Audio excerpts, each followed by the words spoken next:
두 가지가 참 놀랍습니다.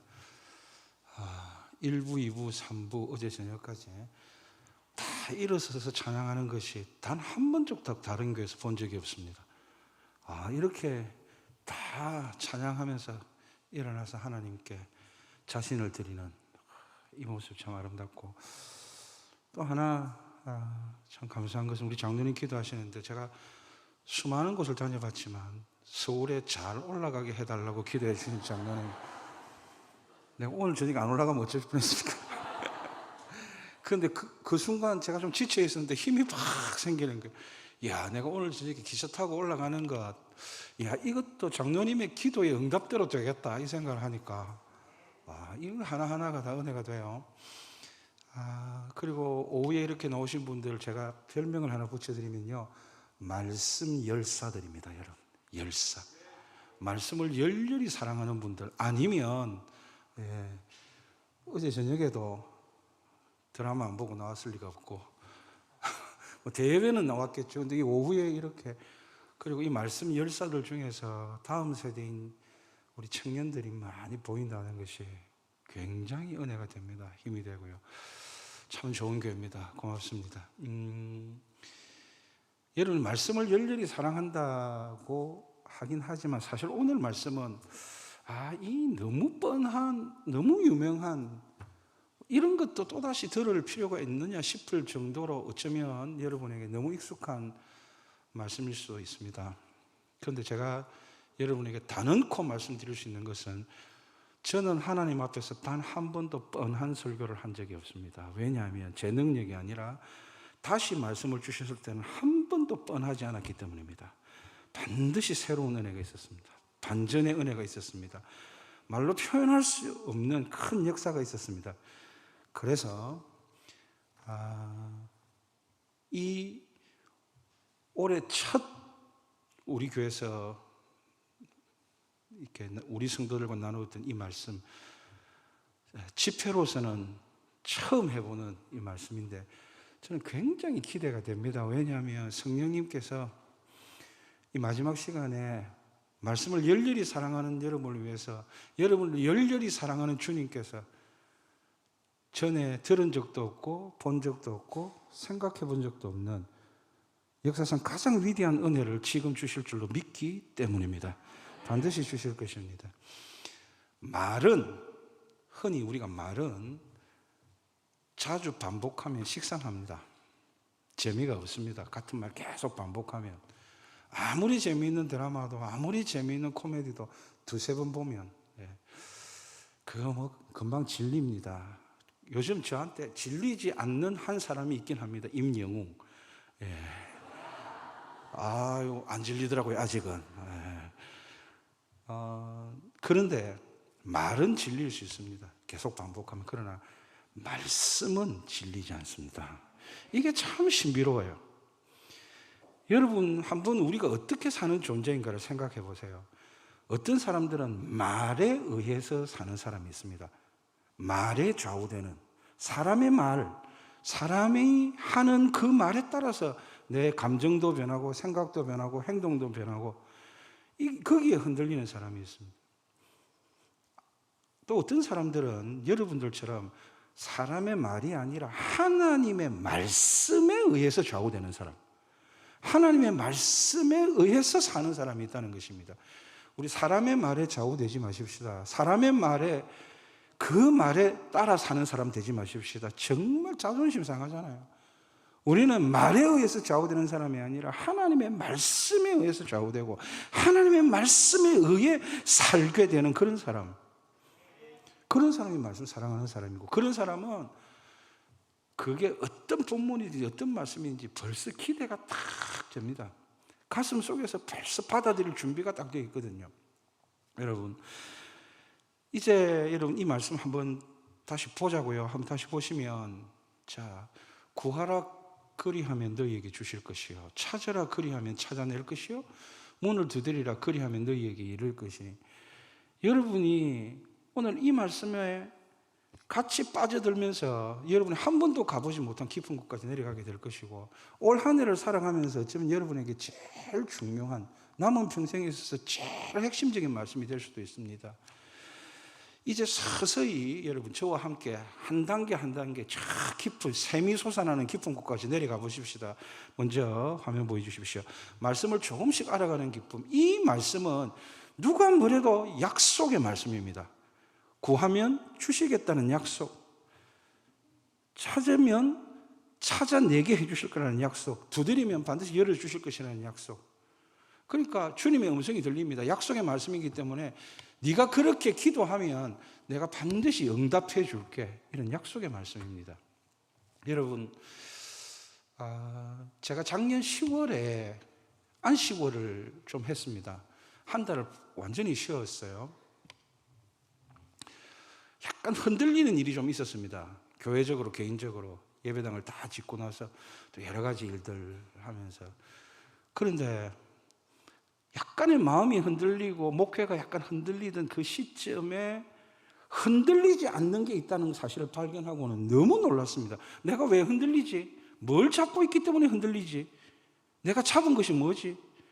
혹은 내가 놓친 것이 뭔지 고민을 했습니다. 그런데 어떤 경우에도 결코 흔들리지 않는 것이 내게 있다는 걸 알았습니다. 그게 바로 하나님의 약속입니다. 사람의 말과 사람의 약속은 끊임없이 흔들리고 부도가 나지만 하나님의 약속은 흔들리지 않아요. 그래서 어떤 하나님의 말씀 하나를 딱 붙잡았더니, 흔들리지 않는 약속을 붙잡았더니 흔들리지 않는 소망이 생기게 되었습니다. 그래서 딱 가슴 펴고 다시 교회로 돌아왔습니다. 흔들리지 않는 약속. 우리 인생은 끝없이 흔들립니다. 특히 감정은 너무나 많이 흔들립니다. 그런데 그 흔들림의 끝이 뭔지 아십니까? 흔들리지 않는 약속을 딱 붙잡으면 됩니다. 흔들리지 않는 약속을 붙잡는 것의 가장 위대한 은혜가 뭔지 아십니까? 흔들리지 않는 소망, 딱 그거 갖게 된다는 것입니다. 조금 있다가 소망을 이야기할 텐데요, 방금 그 말씀은 너무나 뻔하고 너무나 자주 듣는 말씀이지만 어떤 경우에도 흔들리지 않는 주님이 주신 약속이라는 겁니다. 여러분과 제가 흔들릴 때 이런 약속의 말씀 하나 딱 잡으면 흔들림이 끝이 납니다. 다른 차원의 길이 열리기 시작한다는 것입니다. 두 번째, 아까 잠깐 봤는데요, 이것은 설득의 말씀입니다. 자, 딴 데 돌아다니지 말라는 것입니다. 구할 게 있으면 나한테 오라는 겁니다. 예수님이. 찾을 게 있으면 뭘 잃어버려서 고생하지 말고 딴 데 가서 찾지 말고 나한테 와서 찾으라는 것입니다. 문이 닫히고 한계가 오고 막히고 이럴 때 딴 데 가서 어떻게 할까 답 구하지 말라는 것입니다. 주님께 그냥 나오라는 것입니다. 그러면서 그럴 때 꼭 나와? 너를 위해 준비된 은혜가 있어? 너를 위해 준비된 길이 있어? 답이 있어? 이렇게 말해주는, 그런 경우를 당했을 때 꼭 주님께로 오라는 그런 설득의 말씀이라는 것입니다. 그게 두 번째 의미입니다. 그리고 오늘 이 말씀을 만나는 가장 위대한, 가장 놀라운 지점은 세 번째입니다. 여러분, 이제 화면을 보시면 세 번째, 이 말씀은요, 위로의 말씀입니다. 저와 여러분이 그토록 받고 싶어하는 위로. 왜, 어떤 의미에서 위로냐 하면, 네 인생의 문제를 내가 다 알고 있어. 우리 주님이 나보다 더 나를 잘 아신다 그랬죠. 그런데 우리 인생의 문제 해봐야 크게 나누면 딱 세 개입니다. 스스로 해결할 수 없는 우리의 결핍의 문제, 뭔가 부족하다는 거죠. 뭔가 약하다는 거죠. 내 스스로는 뭔가 안 되는 문제. 이걸 주님은 나보다 더 나의 상황을 더 잘 알고 계십니다. 결핍의 문제, 이걸 주님이 이미 나의 부족함과 나의 약함과 그것 때문에 고통받는 나를 지금 주님이 알고 계신다는 것입니다. 그래서 그냥 말씀하시는 것입니다. 와서 구하라고. 와서 구해. 내가 다 알고 있어. 두 번째는 스스로 회복할 수 없는 상실이 있습니다. 여러분, 왜 찾으라고 하겠습니까? 잃어버렸으니까 찾으라고 하지 않습니까? 여러분이 길을 잃을 때가 있습니다. 답을 잃을 때가 있습니다. 행복을 잃을 때가 있습니다. 그까지 건강을 약간 잃거나 친구를 잃거나 이런 것도 귀하지만 인생의 근본적인 길과 답과 가장 귀한 주님 안에서 행복을 잃었을 때 딴 데 가지 말라는 것입니다. 주님께 와서, 그때 와서 나를 찾으면 돼. 내가 네 형편 다 알고 있어. 네 마음 다 알고 있어. 철저하게 이게 전제되어 있는 말씀이라는 것입니다. 또 하나의 인생의 가장 큰 문제가 뭐라고 생각하십니까? 한계입니다. 닫혀 있다는 겁니다. 막혀 있다는 겁니다. 내 스스로 뚫을 수가 없습니다. 분명히 닫혀 있으면 열어야 되는데 내게 열쇠가 없다는 겁니다. 그 사정을, 그 상황을 주님이 나보다 더 잘 아시니까 그래서 주신 말씀입니다. 너는 하나님의 상속자니까 뻔뻔스럽게 결핍의 문제가 있으면 갖고 나와. 그냥 잃어버렸으면 네가 찾을 수 없어. 그냥 나한테 와. 막히고 다치고 열쇠 못 찾겠거든. 그냥 와. 나한테 그냥 오면 돼. 넌 여러분 다 알아주신다는 것입니다. 전에 집회 때 말씀드렸는데요, 팀 켈러라는 목사님, 제가 좀 비교적 좋아하는 목사님인데, 내가 만든 신이라는 책 한번 소개를 해드렸을 것입니다. 잠시. 내가 만든 신이라는 것은 사람은 자꾸 자기 신을 스스로 만들어가는데, 사람의 마음은 우상 공장과 같다는 겁니다. 어떤 우상이 하나 있다가도 그게 깨트려지면 또 다른 우상을 만든다는 건데, 그럼 우상은 뭐냐? 오늘 아침에도 우리가 우상 척결하는 요시아의 모습을 봤는데, 우상은 세 가지로 정의할 수 있다고 말씀드렸습니다. 하나는 여러분 너무나 잘 아는 정의, 하나님보다 더 중요하게 생각하는 것. 내가 하나님을 중요하게 생각하는데 그것보다 더 중요하게 생각하는 그 자체가 우상이다. 이건 우리 많이 들었던 말입니다. 여러분에게 지금 뭐가 제일 중요하십니까? 하나님보다 더 중요한 게 있다면 그게 여러분에게 우상입니다. 두 번째, 이 부분을 여러분 이걸 굉장히 정서적으로 잘 기억을 해 두십시오. 하나님을 생각하는 것보다 더 많이 생각하는 게 우상입니다. 여러분이 아무리 자녀를 사랑해도 하나님을 생각하는 것보다 자녀를 더 사랑하면 정말 여러분 마음에 안 드시겠지만 그 순간은 자녀가 우상이 될 수도 있다는 것입니다. 생각의 비중이 얼마나 많은가. 그래서 아침이 왜 그렇게 중요하느냐 하면, 아침 첫 시간에 주님을 만나고 주님께 사랑 고백을 하면 생각의 중심이 하나님께로 가 있다는 것입니다. 주님께 가 있기 때문에 그런 날은 우상이 생길 틈도 잘 없습니다. 여러분, 세 번째가, 이게 오늘 말씀과 연결되는데, 하나님께 와서 찾아야 할 것을 다른 데 가서 찾는 것, 그게 우상이라는 것입니다. 이제 주님은 말씀하십니다. 내게로 오라고 합니다. 내게 와서 구하라. 너의 결핍을 알고 있다. 내게 와서 찾으라. 너의 상실을 알고 있다. 내게 와서 두드리라. 내가 열쇠 줄게. 딴 데 가지 말라는 것입니다. 딴 데 갈 필요가 없다는 것입니다. 주님께 오라는 것입니다. 딴 데 가는 순간 거기에 답이 있을 것 같아서, 거기에 길이 있을 것 같아서, 거기에 연연하는 이상은 여러분 그게 우리의 우상이 될 수도 있다는 것입니다. 주님이 굉장히 여러분 우리를 편애하신다는 거 아닙니까? 우리한테만 너무 사랑하십니다. 불공평할 정도로.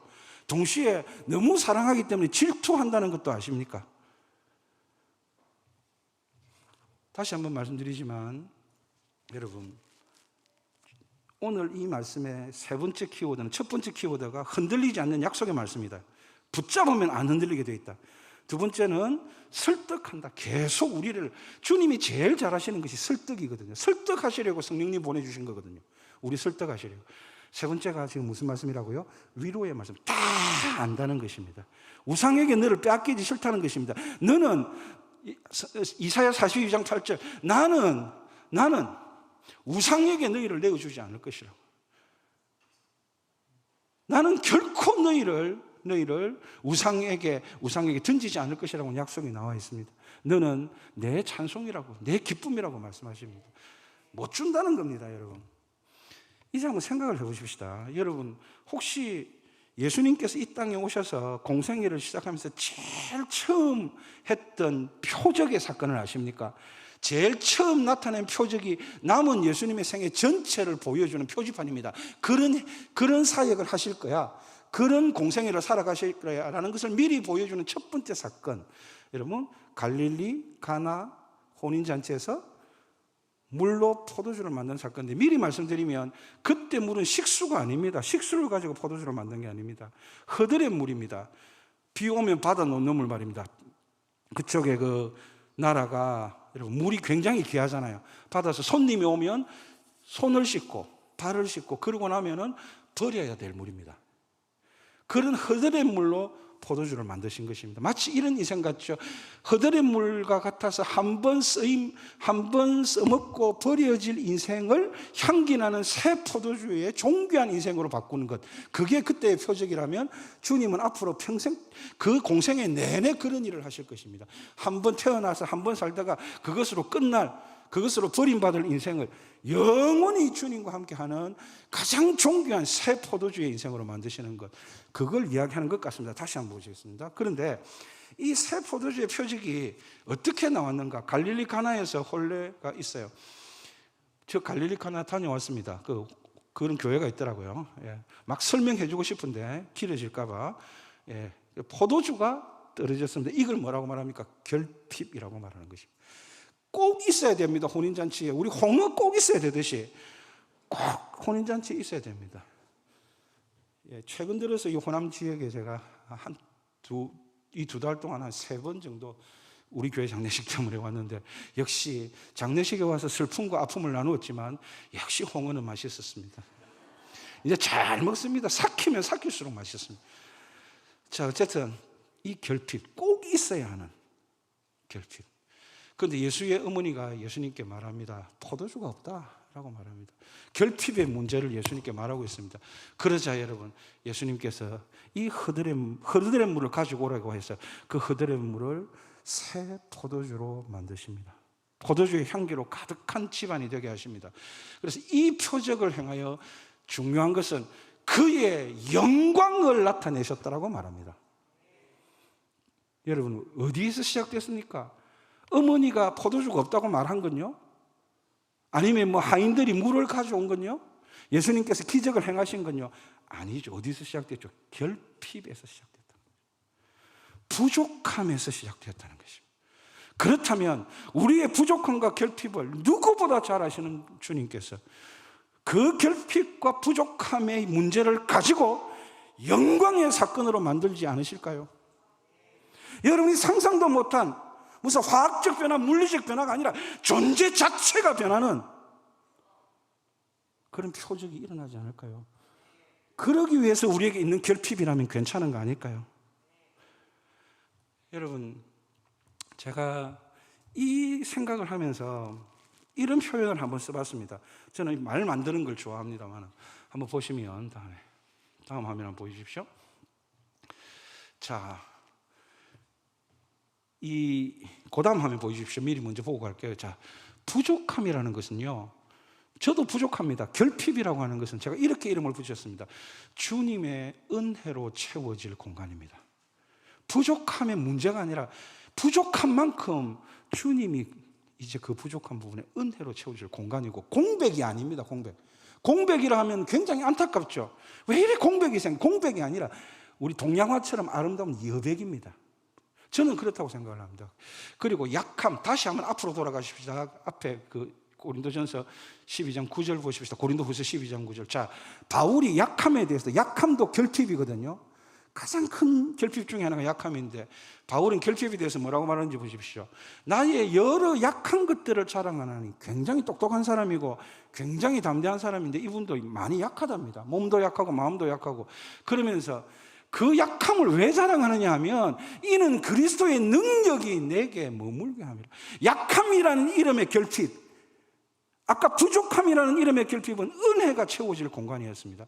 그런데 약함이라고 하는 이름의 이 결핍은 주님의 능력이 머무는 자리가 된다는 것입니다. 그냥 계속 약해도 괜찮습니다. 그 부분은 계속 아파도 할 수 없습니다. 오히려 주님의 능력이 머무는 공간이 될 수 있으니까요. 여러분, 그런데 그 약함과 그 부족함과 그 결핍의 문제를 갖고 예수님께로 오라는 것입니다. 구해보라는 것입니다.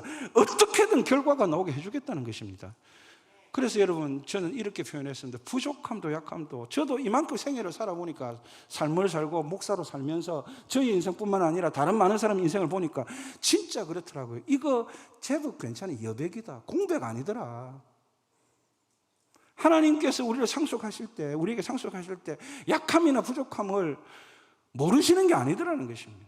그냥 거기에 은혜가 채워지도록, 그냥 거기에 주님의 능력이 머물도록, 그렇게 해서 그 부족함과 약함과 그걸 가지고 어쨌든 주님께 나아갈 수 있게 하는 힘이 그 안에 들어있다는 것입니다. 놀라운 반전이죠. 약한 게 힘이랍니다.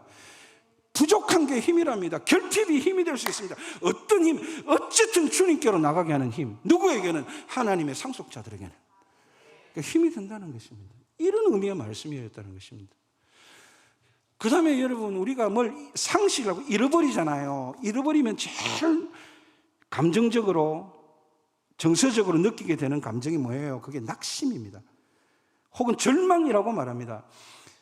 여러분, 낙심을 역사상 가장 많이 한 사람이 누군지 압니까? 다윗입니다. 굉장히 훌륭한 것 같지만 굉장히 낙심을 말합니다. 다윗하고 저하고 굉장히 닮은 게 하나 있습니다. 인물이 닮은 건 아니고요. 내가 좀 낫다고 생각하고. 자, 여러분, 인물이 닮은 게 아니라 자기가 자기 영혼에게 말을 한다는 것입니다. 혼자 말로 이건 순전히 다윗 때문입니다. 다윗이 그리 하길래 나도 따라했습니다. 나의 영혼아, 나의 영혼아 힘내. 나의 영혼아 낙심하지 마. 나의 영혼아 주님 있잖아. 혼자 그리 말하는데 왜 지나가는 사람들 저를 가끔씩 쳐다보더라고요. 저게 제정신인가 싶어가지고. 근데 보십시오. 내 영혼아, 여러분 오늘 우리 자녀들 찬양 잘했잖아요. 내 영혼아 여호와를 송축하라. 내 영혼아 여호와를 찬양하라. 자기가 자기 영혼에게 그렇게 말한다. 가끔 그래도 됩니다. 우리끼리 있을 때는. 밖에 나가서 다른 사람이 있을 때는 그래 하지 마시고, 내 영혼아 네가 어찌하여 낙심하며, 자기의 낙심을 자기가 말하고 있는 것입니다. 어찌하여 내 속에서 불안해하는가? 너 낙심을 왜 하니? 왜 불안해하니? 그러면서 자기 영혼에 말하면서 해법을 아주 쿨하게 바로 해법을 말합니다. 바로 그 다음 절을 보십시오. 정말 쿨하게, 정말 아주 담담하게 너는 하나님께 소망을 두라. 딱 이렇게 해요. 그러면 다윗에게서는 어떤 메커니즘이 움직이냐면, 내가 낙심했어. 순간적으로 나는 내 영혼에게 말해. 너는 이제 하나님께 소망을 두는 거야. 다른 데 소망 두지 마. 여러분, 제가 그래서 이런 것 좀 한번 말씀드려 볼게요. 다음 화면 보여주십시오. 희망과 소망의 차이를 성도님들이 좀 잘 알고 계셨으면 좋겠습니다. 물론 희망과 소망은 섞어서 쓰는 말이기도 합니다. 그러나 성경적으로 정확하게 구분하면요, 희망은 확률에 근거하는 것입니다. 춘향이가 이도령을 서울로 보낸 다음에 그 이도령이 자기를 찾아서 올 것이라고 하는 희망을 가집니다. 올 확률도 있고 안 올 확률도 있습니다. 그런데도 인간은 조금이라도 확률이 있을 때는 희망을 가집니다. 그런데 이 희망은 무너질 가능성도 굉장히 많습니다. 확률이기 때문에 그렇습니다. 확률. 그러나 소망은 확률에 근거하는 것이 아닙니다. 소망은 흔들리지 않는 약속의 말씀을 근거로 하고 있습니다. 그 말씀에 대해서 내가 소망을 가지는 것입니다. 그래서 여러분, 약속의 말씀을 붙잡는 거기에 근거를 두는 소망은 100% 이루어집니다. 결코 실패하지 않습니다. 그래서 소망이라고 하는 것입니다. 그렇다면 이 소망을 제가 이렇게 표현해 봤습니다. 이 설교를 할 때는요, 제가 표현할 수 있는 표현을 다 동원해 봤습니다. 소망은 결국 뭐냐면 주님의 흔들리지 않는 주님의 약속, 아직 이루어지지 않은 것이 많죠. 약속이니까 미래에 이루어질, 그러나 반드시 이루어질 주님의 약속이 현재의 내 안에 들어오는 거예요. 그래서 지금까지는 내가 나를 이끌어갔지만 그 소망이, 미래에 확실히 이루어질 그 소망이 내 현재를 이끌고 그 약속이 이루어질 미래를 향해 나를 끌고 가는 것입니다. 여러분, 소망이 끌고 가는 인생이 좋겠어요? 희망이 끌고 가는 인생이 좋겠어요? 희망 따라가다가 여러분 결국은 그 확률 때문에 여러분 허무하게 되는 게 낫겠어요? 좀 힘든 길이라도 소망이 이끄는 길을 가는 게 낫겠어요? 그래서 믿음, 소망, 사랑, 이 세 가지는 항상 있을 거라고 말했는데, 우리는 믿음도 많이 강조하고 사랑도 더 많이 강조하고, 저도 사랑 굉장히 많이 강조하는데 소망이 생각보다도 훨씬 덜 강조된 것 같아서 항상 소망한테 미안했거든요, 제가. 근데 이 설교를 하면서 소망을 너무나 기쁘게 강조할 수 있어가지고 소망한테 염치가 좀 쓰고 체면이 좀 섰단 말이죠. 소망 진짜 아름답습니다. 그래서 여러분, 제가 지금 말씀드리는 것은 우리가 낙심하고 또 우리가 절망하더라도 우리가 우리 영혼에게 딱 말하면 됩니다. 하나님께 소망을 두라는 사인이잖아. 하나님께 소망을 두라는 신호잖아. 지금 오늘의 말씀은 그 말씀을 하고 있는 것입니다. 그래서 찾으라, 찾아낼 것이요 라는 그 소망을 우리에게 주고 있다는 것입니다. 그래서 소망도 결국은 은혜입니다. 어떤 은혜냐 하면, 여러분, 낙심과 절망도 은혜입니다. 어떤 은혜냐면 주님께 소망을 두라는 사인인데, 그 말은 이제 낙심이 오고 절망이 옵니다. 이거 제가 여러분의 낙심이나 절망을 우습게 여기는 거 아닙니다. 저도 살 만큼 산 인생에서 낙심과 절망을 잘 압니다. 그런데 이건 정말 어떤 힘이 있습니다. 누구를 찾게 하는, 주님을 찾아가게 하는 힘이 있더라고요. 여기에 우리가 뭘 가지고 있는 사람이기 때문에 약속의 말씀을. 그래서 여러분, 이 구하라 그러면 주실 것이고 찾아라 그러면 찾아낼 것이라고 하는 말은 그냥 보통 말이 아니라는 것입니다. 어마어마한 위로의 말씀이라는 것입니다. 그리고 또 하나, 이제 마지막 하나 남았는데 뭐냐면 그겁니다. 문이 닫혔을 때, 한계가 왔을 때 그 상황은 어떻게 풀어나가는가, 그걸 한번 또 생각해 보십시다. 마태복음 16장 19절 말씀을 보시면, 저는 베드로에게 주님께서 이 말씀을 주셨을 때 펄쩍펄쩍 뛰었습니다. 최근에 와서 주는 그리스도시요 살아계신 하나님의 아들입니다. 가이사랴 빌립보에서 이 고백을 했잖아요. 위대한 고백을 했을 때, 야, 이걸 네가 알게 한 것은 사람이 아니라 하나님이시다라고 말한 다음에, 여러분, 네 이 신앙 고백의 반석 위에 내가 교회를 세울 것이고 음부의 권세가 절대로 못 이기게 하겠다.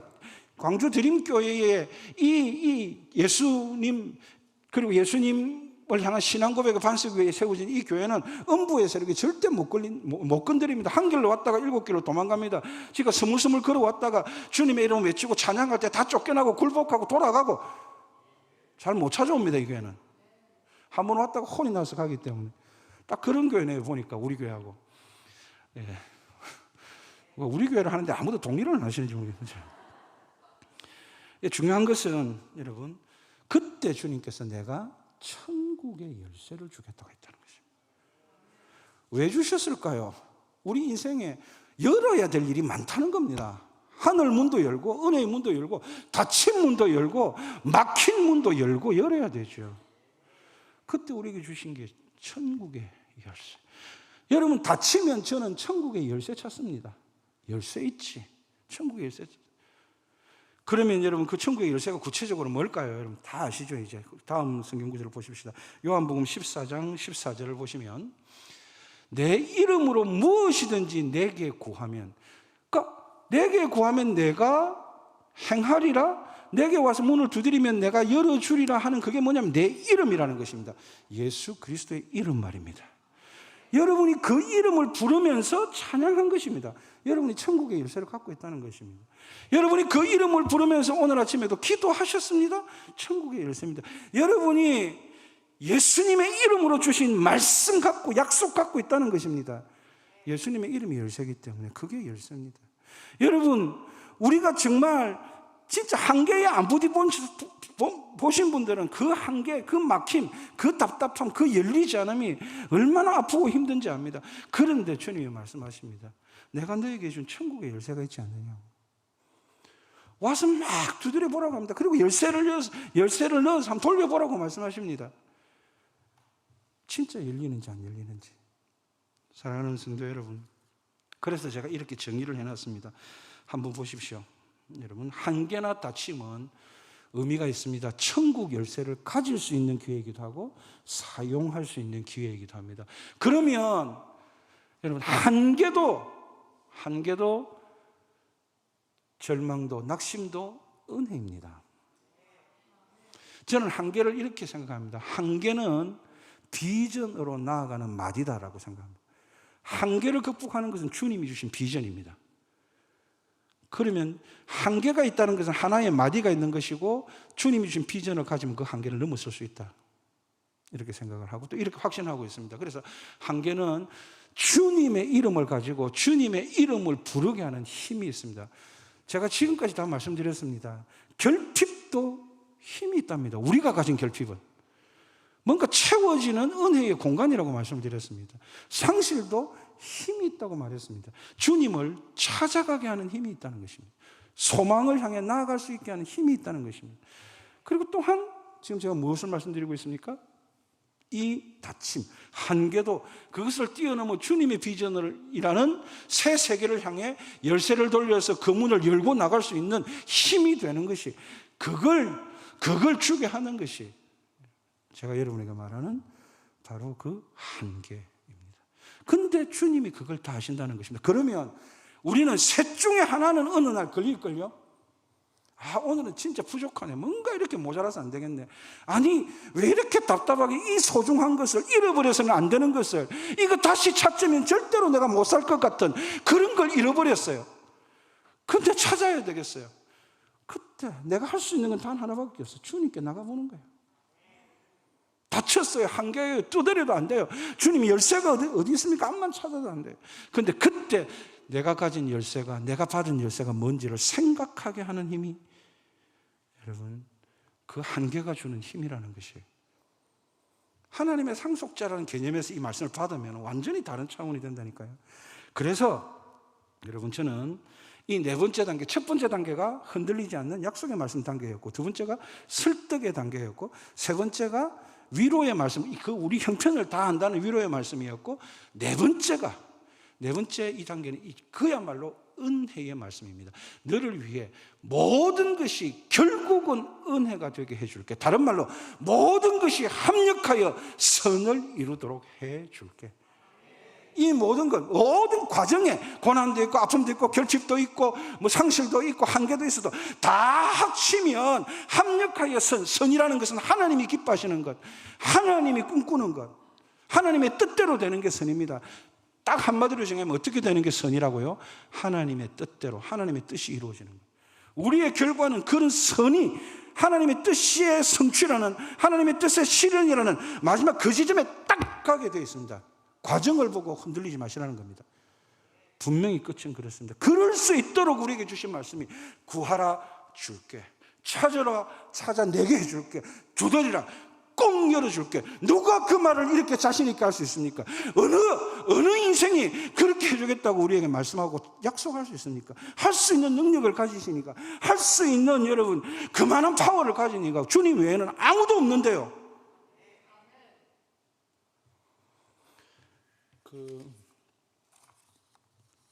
한 달 전쯤에 책이 한 권 왔어요. 주 목사님도 받았는지 모르겠습니다. 전국적으로 보낸 책 같아요. 책이 한 권 왔는데 아주 젊은 목사님, 어느 교회 부목사님이 이제 책을 써서 보냈는데, 보통 이제 목사들은 좀 그래요. 책을 원하지도 않은데 이상 책 들으면 책을 좀 팔아달라고 한다든가, 아니면 이 책값을 좀 내달라고 한다든가, 이런 케이스가 많아요. 그런데 전혀 그런 책이 아니었어요. 그런데 이 젊은 목사님인데, 보통 목사님들이 책 낸다 해봐야 뭐 이렇게 설교 좀 내고 뭐 이런 건데, 자기 인생의 스토리를, 자서전적인 책을 벌써 냈더라고요.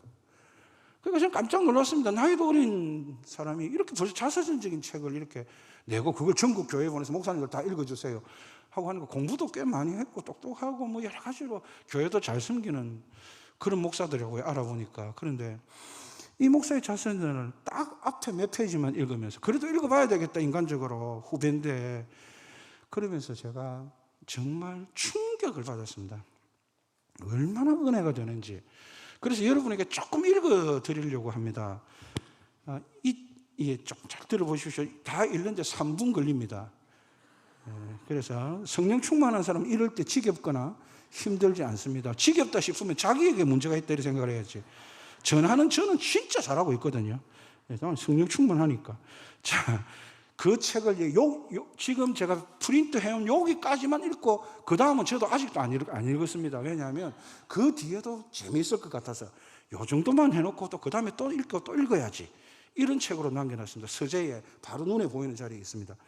자, 보겠습니다. 이 윤 목사인데, 지금 목사님 됐는데, 이 사람이 도대체 어떤 내용을 썼는지 한번 들어보십시오.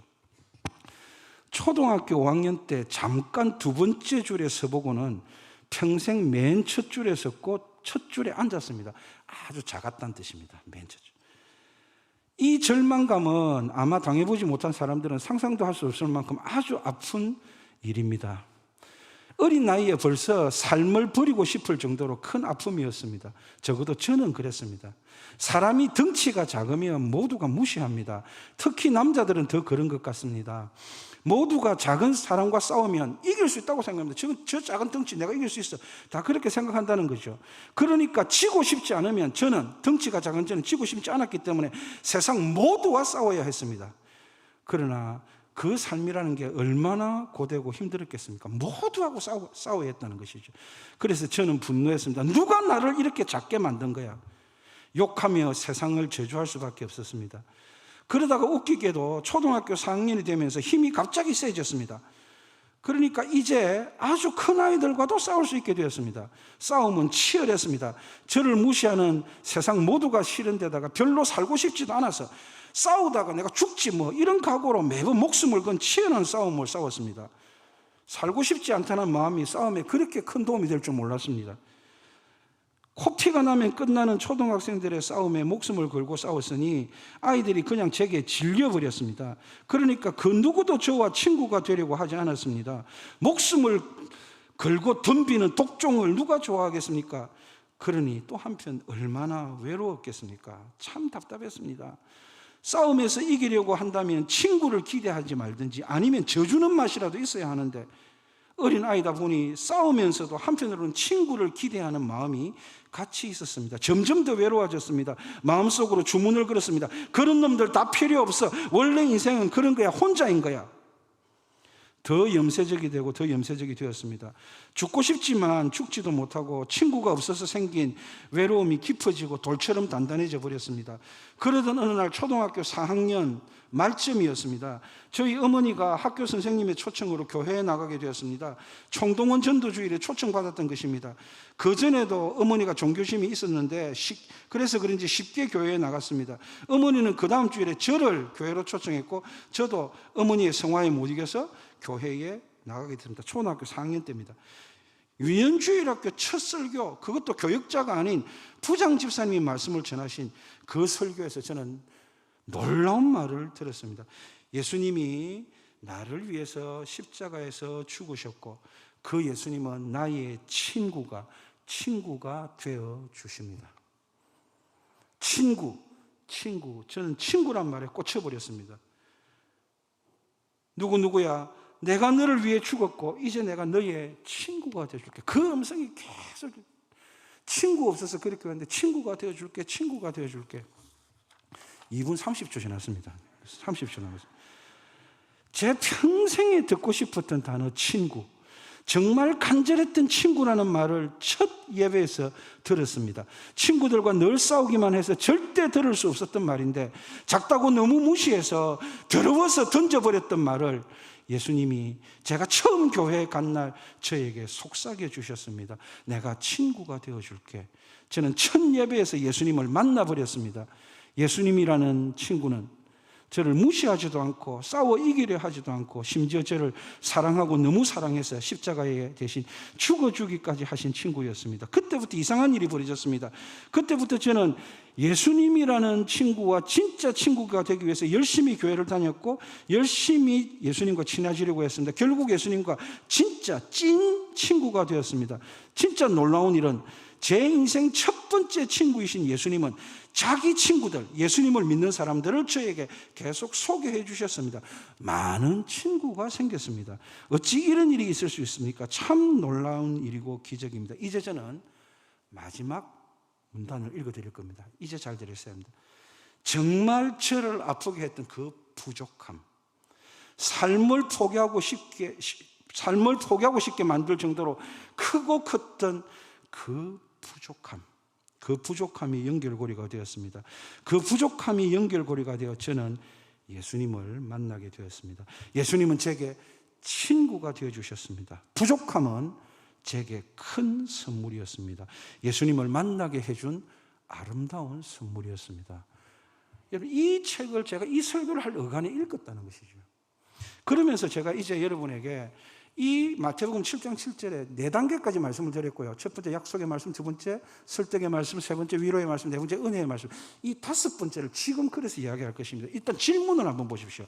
이 5번째 위해서 아무리 좋은 말씀이라도 굳이 왜 자꾸 기도하라고 하느냐, 왜 와서 구하고, 왜 와서 찾고, 왜 와서 두드리라느냐. 하나님이 전능하신데 그냥 주면 안 되느냐고, 다 아신다면서 왜 자꾸 기도하러 오라고 하느냐고.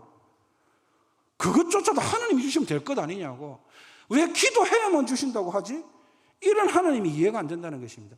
그런데 저는 이해했습니다. 이제 5번째를 보십시다. 보시면 이것은 그야말로 초청의 말씀이었습니다. 이런 초청이죠. 내가 네게 답과 길이 되어 줄게. 우리 매일 만나자. 우리 친구하자. 여러분, 그냥 주셔도 됩니다. 그냥 받으시면 여러분 예수님하고 친구하겠습니까? 뭐 예수님이 여러분 도깨비 방망이쯤이라 생각하겠지 친구하겠습니까? 아프고 힘들고 낙심될 때 그냥 맨날 받기만 받았으면 예수님 찾아가겠습니까? 예수님하고 친구하시겠어요? 남은 인생. 누군가에게 초등학교 4학년 때 친구라는 이름으로 만나주신 주님. 주님은 우리한테 복도 주고 싶어요. 사랑도 베풀고 싶어요. 다 해주고 싶어요. 아끼지 않으세요. 근데 주님이 제일 원하는 게 뭔지 아세요? 동행하자는 거예요. 같이 가자는 거예요. 난 널 매일 보고 싶다는 거예요. 우리 친구 하자. 친구 먹자. 같은 편 먹자.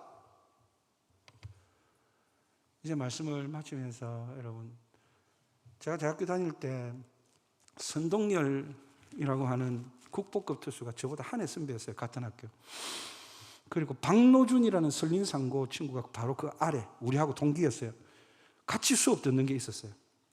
그 체육과나 이렇게 또 운동선수도 꼭 들어와야 되는 수업이 있거든요. 같이 수업을 들었는데, 박노준이라는 친구가 여러분, 이렇게 이야기한 걸 제가 들었어요. 내가 동열이 형하고 같은 학교, 같은 편이라는 게 너무 고맙다고. 만약에 다른 학교, 다른 편이었으면 내가 어떻게 살았겠느냐. 너무너무 대단한 투수이기 때문에. 같은 편이라는 게. 그때부터 저는요, 같은 편이 얼마나 중요한지 알았어요. 여러분하고 예수님하고 다른 편이면 어떻게 할 뻔했어요? 예수님께서 왜 구하라고 하십니까? 왜 찾으라고 하십니까? 왜 주님께 와서 두드리라고 하십니까? 그냥 매일 보고 싶다는 것입니다. 구하면 주는 게 당연합니다. 주님께는. 찾으면 찾아내게 하실 것입니다.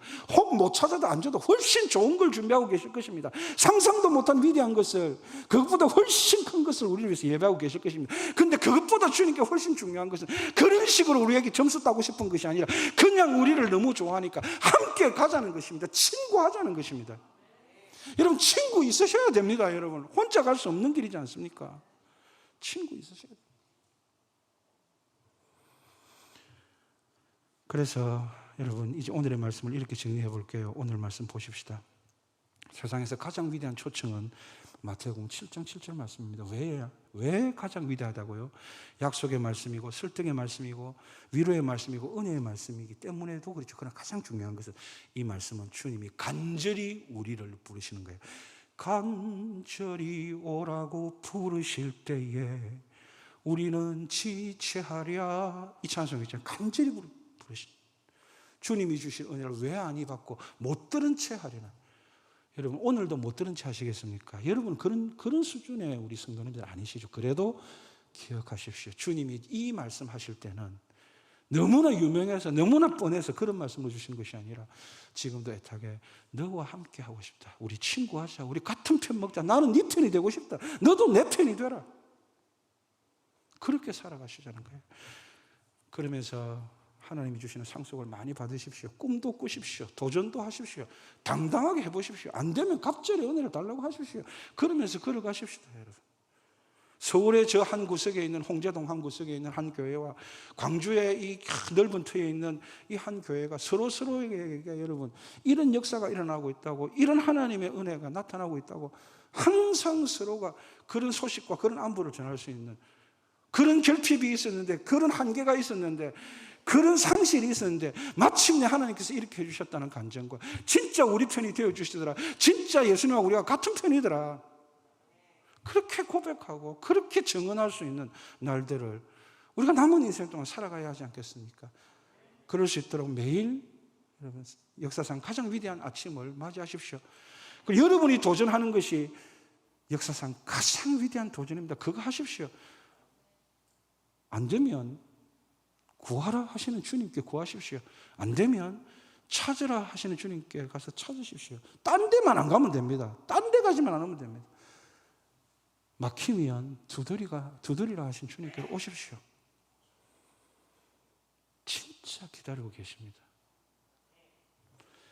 그래서 이제 마지막 화면 보십시다. 제가 이 표현을 이렇게 포도주 이야기했으니까요. 포도주를 1000번 외쳐도 안 취합니다. 포도주를 1000번 외쳐서 취하면 좋겠습니까? 기도를 암만 기도 외쳐도 달라지지 않습니다. 이번 기회에 실제로 여러분이 진짜 구할 게 있으면, 진짜 찾을 게 있으면, 진짜 들을 게 있으면 진짜 기도해 보십시오. 그리고 규칙적으로 한번 기도해 보십시오. 특별히 아침에. 그러면 여러분, 모든 것이 은혜라는 이 감탄이 반드시 나올 것입니다. 주님의 이름이 감탄이란 건 아시죠? 이 말씀까지 보너스로 해드려야 되겠네요. 이사야 9장 6절에 다 하십니다. 장차 태어날 예수님의 이름을 5가지를 이야기합니다. 이사야가 한 아들, 한 아기, 한 아들 이야기를 하면서 그 어깨에는 정사, 통치권을 메었고, 또 여러분 그 이름은 첫 번째 한 아들을 우리에게 주신 바 되었고 한 아기 우리에게 주셨는데 그 이름은 첫 번째는 기묘자라고 했습니다. 기묘자는 기이하고 묘한 자는 뜻입니다. 그걸 모든 영어 번역은 wonderful이라고 번역했습니다.